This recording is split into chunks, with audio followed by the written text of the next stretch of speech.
Kumusta sa lahat, mahal na mga manonood, narito ako muli na may magandang balita tungkol kay Ozgie Girl at Ken Yaman, na tinatanggap ko sa aking channel.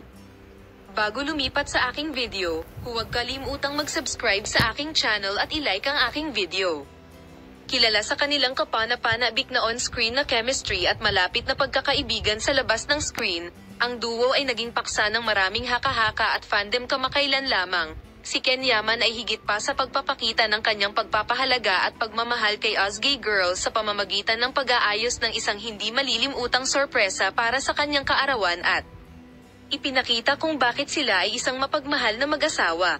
Kilala si Ken Yaman hindi lamang sa kanyang talento sa pag-arte at kagwapuhan, kundi sa kanyang maalalahanin at romantikong boses. Magpapasya sina Sammy at Ozgie na mag-organisa ng isang kahangahangang pagdiriwang para sa kaarawan ni Ozgie Girl.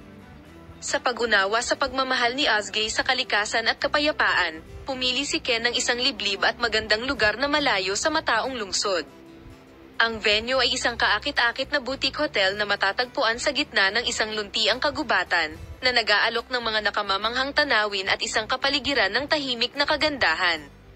Ang pagpipiliang ito ay mag-aalok ng perpektong setting para sa isang romantikong at espesyal na pagdiriwang, na nakakasilaw sa mga mata ng publiko at nagbibigay daan sa kanila na gumugol ng kalidad ng oras na magkasama. Ang araw, na espesyal na inihanda para sa Ozgie, ay nagsimula sa isang marangyang karanasan sa pagpapagaling.